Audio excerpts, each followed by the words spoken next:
नमस्कार दोस्तों, आपके अपने चैनल हिंदी साहित्य क्विज में आपका बहुत बहुत स्वागत है। दोस्तों, इस वीडियो के पिछले दो भागों के माध्यम से हमने आचार्य रामचंद्र शुक्ल के निबंध कविता क्या है से संबंधित कुल 40 प्रश्न और उनके उत्तर देख लिए थे और आज के इस वीडियो में हम आगे के 20 प्रश्न और देखेंगे। तो चलिए शुरू करते हैं आज का ये वीडियो।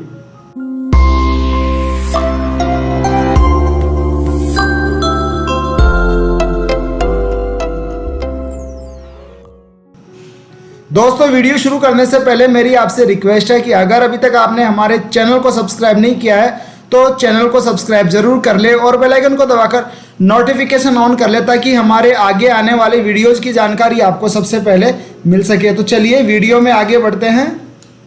दोस्तों, 41वां प्रश्न है, मनुष्य को मनुष्यत्व की उच्च भूमि पर कौन ले जाता है? विकल्प देखिए, ए कविता, बी भक्ति, सी श्रद्धा या फिर डी प्रीति। तो यहाँ सही जवाब हो जाएगा विकल्प ए कविता। कविता मनुष्य को मनुष्यत्व की उच्च भूमि तक ले जाती है। 42वां प्रश्न देखिए, कविता क्या है निबंध के अनुसार मनुष्यता की उच्च भूमि की प्राप्ति कब होती है? यह प्रश्न कविता क्या है के उपखंड मनुष्यता की उच्च भूमि से लिया गया है। विकल्प देखिए, ए जब भावात्मक ज्ञान की प्राप्ति से हृदय का बंधन खुलता है, बी जब अनुभव के अभ्यास से हृदय का बंधन खुलता है, सी जब रस दशा की प्राप्ति से हृदय का बंधन खुलता है या फिर डी जब साधनात्मक ज्ञान की प्राप्ति से हृदय का बंधन खुलता है। तो यहाँ सही जवाब होगा विकल्प बी, जब अनुभव के अभ्यास से हृदय का बंधन खुलता है। अगला प्रश्न देखिए, हृदय को प्रकृति दशा में कौन ले जाता है? विकल्प है, ए रस, बी भाव, सी कविता या फिर डी अनुभव। तो यहां सही जवाब हो जाएगा विकल्प सी कविता। प्रश्न संख्या 44, पशुत्व से मनुष्यत्व में जिस प्रकार अधिक ज्ञान प्रसार की विशेषता है उसी प्रकार अधिक भाव प्रसार की भी। यह कथन कविता क्या है निबंध के किस अंश से लिया गया है? विकल्प देखिए, ए कविता पर अत्याचार, बी मनुष्यता की उच्च भूमि, सी भावना और कल्पना, डी चमत्कारवाद। तो यहां सही जवाब होगा विकल्प बी, मनुष्यता की उच्च भूमि। अगला प्रश्न देखिए, ऐसे व्यक्ति जिन्होंने क्रोध, दया, श्रद्धा, भक्ति, आत्माभिमान आदि भावों को दबा दिया है, जो मनुष्य आधा मर गया, जिनका हृदय पत्थर के समान हो गया है, ऐसे व्यक्तियों की दवा किसे बताया गया है? निबंध के अनुसार आपको इसका जवाब देना है। तो विकल्प देख लेते हैं। विकल्प ए ईश्वर को, बी भक्ति को, सी कविता को, डी धन को। तो सही जवाब होगा यहाँ पर विकल्प सी कविता को। 46वां प्रश्न देखिए, आचार्य शुक्ल ने निबंध में काव्यानुशीलन को क्या कहा है? ये प्रश्न भावना या कल्पना नामक उपखंड से लिया हुआ है। दोस्तों, मैंने जैसे कि पिछले वीडियोज में बताया था कि इस प्रश्नोत्तरी के सभी प्रश्नों को हमने पाठ्य वस्तु के क्रमानुसार बनाया है ताकि आपको प्रश्नों को याद करने में सुविधा रहे और उनका उत्तर में अगर कोई कन्फ्यूजन रहता है तो आप उन्हें आसानी से फाइंड आउट कर सके। तो विकल्प देख लेते हैं, ए भक्ति योग, बी भाव योग, सी ज्ञान योग, डी मनोयोग। तो यहाँ सही जवाब होगा विकल्प बी भाव योग।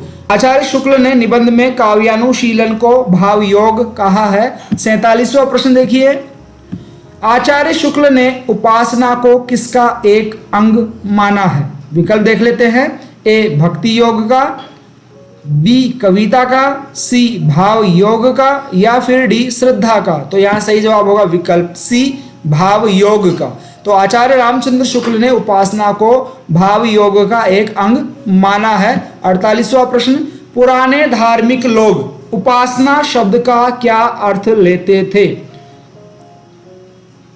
विकल्प देखिए, ए भक्ति, बी ध्यान, सी आराधना, डी उपर्युक्त सभी। दोस्तों, इस प्रश्न का सही जवाब आपको हमें कमेंट करके बताना है। 49वां प्रश्न देखिए, जो वस्तु हमसे अलग है, हमसे दूर प्रतीत होती है, उसकी मूर्ति मन में लाकर उसके सामीप्य अनुभव करने को शुक्ल जी ने क्या माना है? विकल्प देखिए, ए कविता, बी भक्ति, सी उपासना या फिर डी उपर्युक्त सभी। तो यहाँ सही जवाब हो जाएगा विकल्प सी उपासना।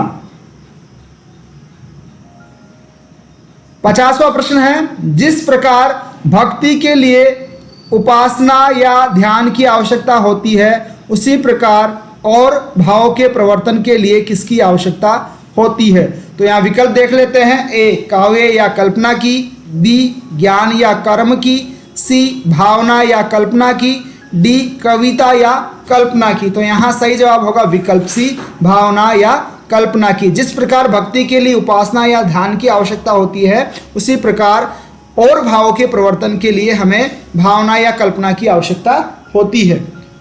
51वां प्रश्न देखिए, कविता क्या है? निबंध के अनुसार कौन सा कथन असत्य है? आपको नीचे दिए गए कथनों में से असत्य कथन का चयन करके जवाब देना है। तो विकल्प देख लेते हैं, ए शुक्ल जी ने काव्यानुशीलन को भाव योग कहा है, बी शुक्ल जी ने भाव योग और कर्म योग को ध्यान योग के समक्ष माना है, सी उपासना भाव योग का ही एक अंग है, डी पुराने धार्मिक लोग उपासना का अर्थ भक्ति ही लिया करते हैं। यहाँ आपको असंगत कथन यानी असत्य कथन का चयन करके हमें बताना है। तो यहाँ सही जवाब होगा विकल्प डी, पुराने धार्मिक लोग उपासना का अर्थ भक्ति ही लिया करते हैं। ये वाला कथन असत्य होगा क्योंकि पुराने धार्मिक लोग उपासना का अर्थ ध्यान से लिया करते हैं, न कि भक्ति से।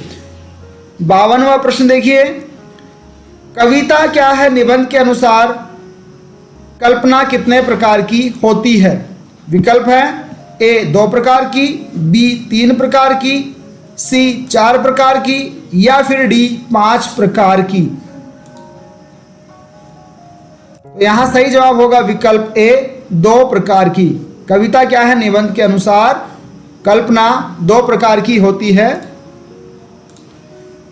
और जो 2 भेद है कल्पना के वो हैं विधायक और ग्राह्य। 53वां प्रश्न देखिए, कल्पना के संबंध में असत्य कथन कौन सा है? नीचे दिए गए कथनों में से आपको असत्य कथन का चयन करके जवाब बताना होगा। तो यहाँ विकल्प देख लेते हैं, ए कल्पना 2 प्रकार की होती है, बी कवि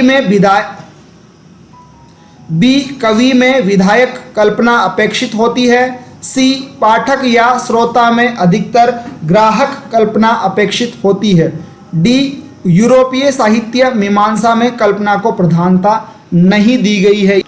इन 4 विकल्पों में से आपको असत्य विकल्प का चयन करना है। तो यहाँ जो असत्य विकल्प है वो है डी, यूरोपीय साहित्य मीमांसा में कल्पना को प्रधानता नहीं दी गई है। ये वाला कथन असत्य कथन है क्योंकि यूरोपीय साहित्य मीमांसा में कल्पना को प्रधानता दी गई है जबकि विकल्प में नहीं दी गई है, ऐसा कहा गया है। इसलिए विकल्प डी असत्य कथन हो जाएगा।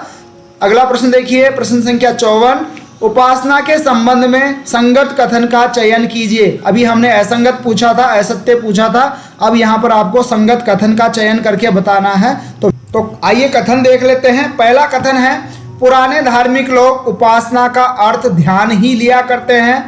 दूसरा है, जो वस्तु हमसे अलग है, हमसे दूर प्रतीत होती है, उसकी मूर्ति मन में लाकर उसके सामीप्य का अनुभव करना ही उपासना है।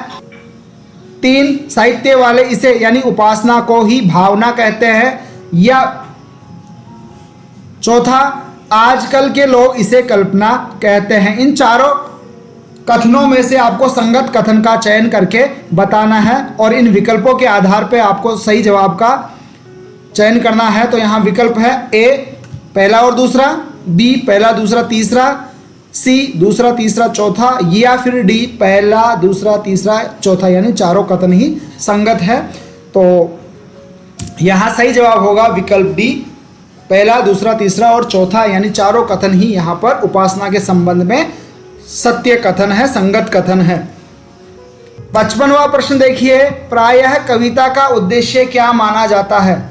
इस प्रश्न से आगे वाले प्रश्न कविता क्या है निबंध के मनोरंजन नामक उपखंड से लिए गए हैं। विकल्प देख लेते हैं, ए मनोरंजन, बी ज्ञानार्जन, सी समाज सुधार या फिर डी धनोपार्जन।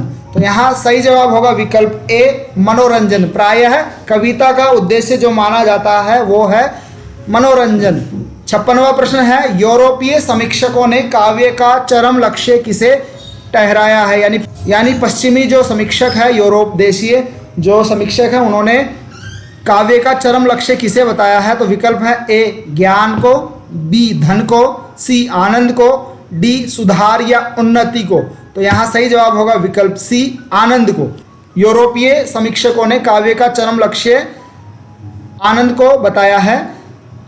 57वां प्रश्न देखिए, कविता पढ़ते समय क्या अवश्य ही होता है?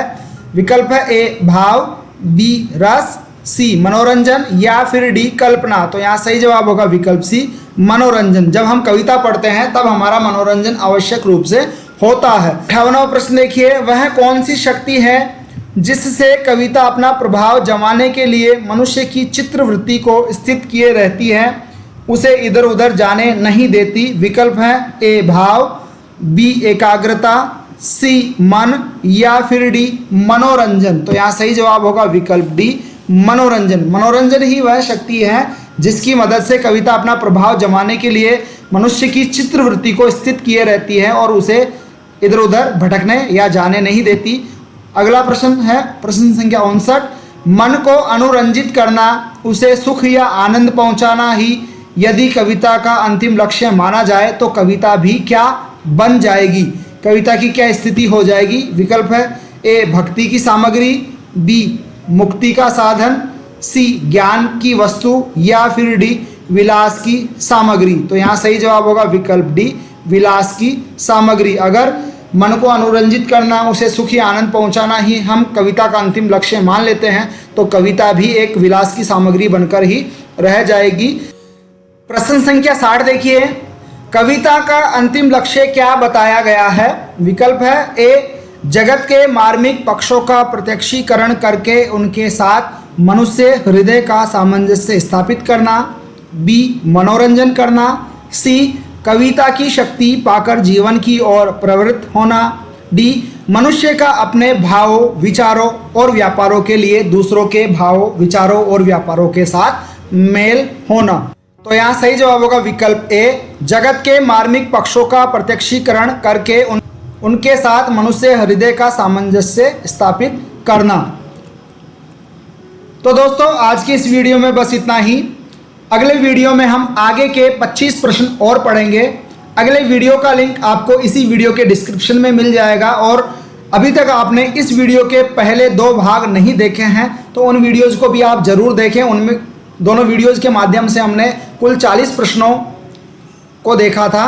उम्मीद है ये सभी वीडियोज़ आपको पसंद आए होंगे। अगर ये वीडियोज़ आपको पसंद आते हैं तो इन वीडियोज़ को लाइक करें, अपने मित्रों के साथ शेयर करें और चैनल को सब्सक्राइब नहीं किया है तो चैनल को भी सब्सक्राइब कर ले ताकि हमारे आगे आने वाली वीडियोज़ की जानकारी आपको सबसे पहले मिल सके। धन्यवाद दोस्तों। जय हिंद, जय भारत।